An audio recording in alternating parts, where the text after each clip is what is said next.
here. If you're watching live, type in #live, just so I know you're there and you're watching. And many of you watch the replay, so please type in #replay so I know that you've watched this video. This is about investing in property and creating financial freedom. This is for our Freedom Tribe. So if you want to invest in property, you want to create freedom, you should be watching this, so pay attention. But if you get offended easy and you're a snowflake, I suggest you switch off now because it's probably not for you. My mate George here, he retired at the age of 37 by investing in property. Mate, I feel like I'm with royalty today. I think George is a great mentor because he really does care. The George I know, I met him 3 years ago, he does care. That's why he does his work. So I can talk to you about cash flow and all those things. George is better at that than me. Property guru George Markowski from Positive Property Solution joins us now. George, good morning to you. How are you, George?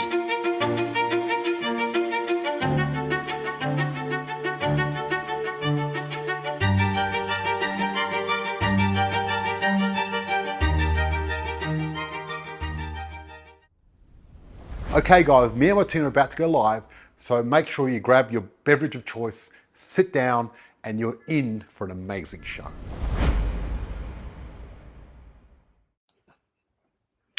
And good evening, coming to you live. Hello, we've got George Markowski and Christina Markowski in the house tonight, live, coming at you, live and loud. Yeah, How's so I it going tonight? want to say hello to everyone. If you're watching live, type in #live. And if you're watching the replay, type in #replay. Yes. Today, we're going to be talking about how to pay off your mortgage in half the time. Fantastic. So before we get into the training, what I'd like to do is, actually, do you want to get straight into it, or should we talk about what's happening in the Australian property market at the moment? Oh, let's get a little update, George. Okay. Love an update. Well, the housing crisis is getting worse, and someone's calling me, so there must be a reason they're calling me. Hold on one sec. You keep the show going. Yes, keeping the show going. The show must go on. Just type in the chat so we know that we're being received here. We may have a tech issue. We're not sure what's going on. If you can see me, if you can hear me, please let me know. Type in the chat. Okay, that was my EA, and she hung up on me. So she may have accidentally dialed me, like a pocket dialed me or something. So it doesn't matter. Live. Yep, I'm just getting confirmation that we are live because I got the same good. phone call. So I thought maybe it was a tech issue. That's Looks right. like we are live and loud. That's Well, we're live, which is great. So let's talk about mortgages. What does mortgage mean? You know what mortgage means? Tell us. Till death. Interesting. Morgue. You know, when you go to the morgue in French, it means till death. A little So bit scary, isn't it? I know.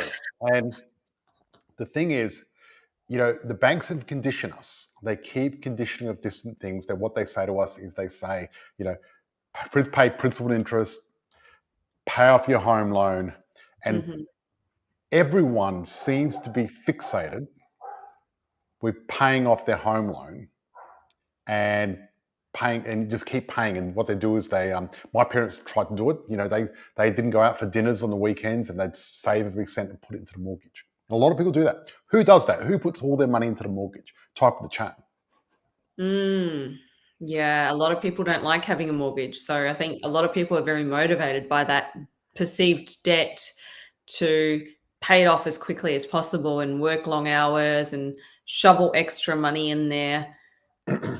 Yeah, exactly. Now, the thing is, what happens is there's two types of thinking, right? One type of thinking is what the poor do. And the poor think, oh no, I owe money, I owe debt. I need to pay that debt off and be debt free. Yeah. Everyone wants to be debt free. The rich, what do? We use this thing called OPM to get rich. Other people's money. And that is the real key, right? And the thing is, now, in order to use other people's money, and this is what we're doing as a group for all of our members, right? What we do with our group, we find them properties in the top 100, use other people's money to get those properties, and then they make money year in, year out. and eventually get to retire on quite a tidy passive income for the rest of their lives that goes up all the time. I like And the sound of this, other people. yeah, well, other people's money is the best thing that's ever happened to you or anyone. And the problem is we've been taught to fear debt, but there's a difference. There's good debt and bad debt. So, for example, good debt is education. Well, it used to be. I don't know if it is anymore, actually. It used to be. Learning, gym membership, being healthy, education, getting a mentor. That's good debt. Good debt is investment in property. Property. In hard assets. Yes. Property, property, property, right? That's good debt. Then there's bad debt. Bad debt is going on a holiday, getting a sports car so you can look good in front of your friends on lease, Mm-hmm. renting a really expensive penthouse, but you can't afford it. All that is bad debt. Yeah, Right. so things that go down in value. Yes. So what happens is you hear these stories about people that had bad debt and their life crashed, because invariably that's what's going to happen. And then you go, shit, I don't want to get into debt. But we get confused and think, hold on a second, all debt is bad. No, some debt is good, some debt is bad. Yeah, you can't just tar it all with the same brush. No, not at all. You've got to really have a money mindset and understand that there's good debt, bad debt. There's assets that make you money, and there's perceived assets that lose you money. Yeah, and there's expenses that are expenses. And the Yeah. thing is, a bit like intermittent fasting, missing one meal a day is good for you, but not eating at all, you're going to starve and die. Mm. So eating too much is going to kill you, not eating enough. So it's a matter of having the right thing. So the important part about good debt is being educated. Because if you don't know the difference between good debt or bad debt, that is the issue. And that's really the fundamentals and the foundation of where you need to start before we even get into anything to do with how to cut your mortgage in half, because you've got to understand the difference. Yes, because if you can work out the difference between good debt and bad debt, and if you understand that, and if you can safely invest in good debt, safely, right? yes, Then that will serve you for the rest of your life. Yeah, it's a game changer. It is. And it's what separates the rich from the poor, ultimately. Absolutely. And look, I was lucky to discover this in my 20s. Yeah. And I retired in my 30s because of this. And I'm helping 3,500 people in Australia do the same thing, which is very exciting. Nice. Now, who wants to see how to pay their mortgage off quicker? Type in the chat. Type in #mortgage if you want to see this. Otherwise, I'll keep talking about debt. Because I'm only doing this if people really want it. We want to learn how to pay off our mortgage in half the time. Yeah. I mean, there's a lot of fundamentals there, but I'm going to teach people if they want it. If they want it, I'm going to show them. If they don't, I'll keep talking about debt and how we need to really use debt in the smart way. Because at the moment, people... Okay, we've got people saying mortgage, to know how to pay off mortgage in half the time. Okay. The crowd has spoken. I'm going to open up my presentations. Yes. Woo! Okay. Let's have a look. Definitely me in the UK. Share screen. Yeah, UK is expensive. Oh, look. Yeah, they're sharing beds in UK. You can actually rent half a bed. Now let me... Whoa, I know. Inception. Okay, let me go to the slide. What I'm doing is I'm actually showing you my webinar slides that we did the other day, a couple of nights ago. That went really well. We had over 200 people there. It was epic. It was really good. Now I'm just going to find the part. This is interesting, what I was talking about, how we're just entering the golden age of wealth creation, which is pretty exciting. But let me have a look and see the slide for paying off your mortgage. A lot of slides here, a lot of information. It was jam-packed. And here we go. Play slide from here. I can't see anything, so you're going to have to just tell me what you can see, Christina. Structure tax deduction. Right. Okay, great. So the number one way of paying off your mortgage is getting the right tax deductions to help you. Because what we want to do is we want to get as much help as we can. I want to get the bank, the tax department, inflation, the tenant, circle of safety, all working for me, helping me pay off my mortgage and make me rich. Absolutely. Right? Henry Ford, the reason he was so successful is because he hired other people. He was in court and they asked him this question, some really fancy question, and he didn't know the answer.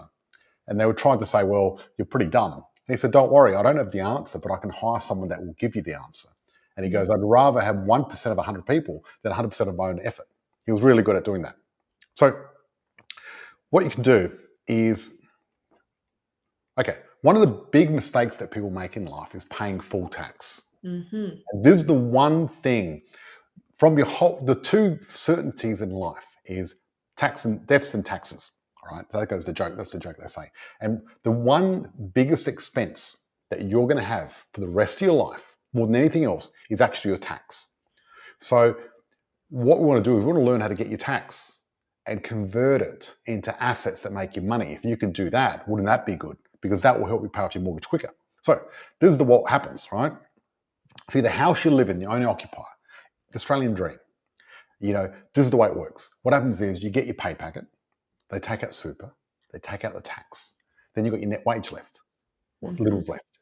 Then you've got to pay for your expenses. And that little bit you got left, you've got to pay towards your house. That's why it's so hard, because they strip everything away from you. We get taxed on top of our tax. So what happens is, let's say you get paid, you get taxed 50% of your money, and you get $1,000 and you have to pay 500. It's not quite like that, because 50% is the top bracket, not at the bottom. But anyway, you pay 500 and you only got $500 left. Then you buy something, you pay 10% GST, but you're paying 10% on half your money. So you're really paying 20% GST. Then you buy petrol and you're paying 40%. And then you buy cigarettes or alcohol, you're paying more on top of that. Then you buy a house, you pay stamp duty. And so we just got tax upon tax upon tax upon tax in Australia. Oh, it never ends. We get taxed more than anyone in the world. And so this is a legal way of reducing your tax. So what we do, if you get an investment property, you can actually get the tax and the rent to pay for the property, right? Get the tenant taxman to pay. And that way, little or nothing out of your own pocket goes towards the property. Nice. So, but you need depreciation to do this. So how does that work? Okay. So bricks and mortar tax deductible, so is the fit out, and so are the loan costs. So what the government did, they put this thing called negative gearing in order so you can use your investment as a business. Now, the challenge is, because when I say negative gearing, a lot of people are going, oh my God, losing money. Yes. 90% of people using negative gearing getting it wrong. They totally get it wrong. And what they're doing negative gearing is they're losing money hand over fist. It's just ridiculous. Never lose money. That's our number one rule. That's right. So not all properties are suitable. So if you bought one pre-1985, you're going to get zero depreciation. One in 2000, you get 1625. I wish we could move that slide if the team are watching. But on a brand new property today for $450,000, you're getting $12,000 depreciation. It's right? under the line because it's still not as good. Yeah, the depreciation, right? It's like if you buy a car for business, because the car goes down in value, you can get depreciated and get a tax deduction. But the challenge with depreciating your car is it is going down in value. Yeah. But see, with a property, you can depreciate the property, but it's not actually going down in value. It's going up in value. It's still going up. Right? Beauty of it. So think about this. It's like having a cake and eating it too. And this is the only instance that the ATO will let you do this. And why do they let you do this? They know this loophole. The ATO aren't stupid. They're smart. But if they stop this, then we're going to have even more homeless people. I mean, the rental crisis is going crazy. So what you do is you get a depreciation schedule from a quantity surveyor, $12,000 the first year, but $80,000 over the first 10 years of owning that property. Nice. So think about this. You buy a property and you've already got an $80,000 tax deduction baked in from the beginning, right? And this is just depreciation. This is the paper losses. There's real losses, but I don't care about the real losses. I want the paper losses to help me make it positive. So then what happens is awesome. You get a depreciation schedule and what you do is go to your accountant and get an income tax withholding variation. Some accountants won't even know how to do this because they don't even know it exists. So you need to have a switch on accountant. Then you get a depreciation schedule. The accountant fills out ITWV to the ATO, and that gets approved. And then you get a letter from the ATO going, hey, we're going to give you more money every week. So this is the way it works. Let's say you earn $2,000 a week. Then your net pay is $1,410 because the ATO are taking $590 out of that, right? Now, with a tax variation, what's going to happen? We're going to get $1,495, pay only $505, and we're going to get an extra $85 a week in our pay packet every week. Whether the property is positive or negative, we're getting this depreciation anyway because it's on paper. It's called a paper loss. And a lot of big corporates use paper loss to make a profit and not pay tax. But this actually had a really good question, George. Yep. Do we use the ITWV for just depreciation, or do we include interest costs and agent fees, etc., in the ITWV? You include every single expense you can think of on that property. Right? This is just one part of it. I'm simplifying it because if I gave you a big list, there'd be a big list because you've got, the connection to the water, you've got council rates, you've got all of that. So every single expense, even if you got a loan and you only had 10 or 5% deposit and you had to pay mortgage lender's insurance, that's actually depreciatable. Right? It's a loss. Cool. So there you go. Nice. The red pill, the blue pill. Do you want to do? So this is the choice you've got. You can just keep giving your money to the tax department, the old school way, or you can invest your money in positive property. Not as in my company, Positive Property, but positive property for yourself. The new way. Type in the chat, what would you prefer? The old school way or the new way of doing things? Because we had a client called Barry, and he recently moved overseas, very successful businessman, and he paid a lot of tax. He bought 6 properties with us. He made nearly $1 million, paid 0 tax on that $1 million he made, and still got like a $400,000 tax deduction as well at the same time. Yeah, that's awesome. Pretty amazing. Fantastic. So this is the way it works in real life. Let me show you how it works in real life. You get a $450,000 property. The total loan is $463, including costs, legal, stamp duty, $450 rent, 85 tax variation equals $535 income weekly. Now, the interest on that will be $438 plus 66 costs, council, all that sort of stuff that you need, your real estate agent. So $504 outgoing. So what we do is we take the $504 from $534. We end up with $31 positive cash flow on this property. Now, this is the interesting thing. If we didn't have the ITWV, you can see that $85 there. This would actually be negative $50, $54. That's a big difference. But we've turned it positive. So where do you get the deposit? Well, cash, equity, super, SMSF, creative finance, joint venture.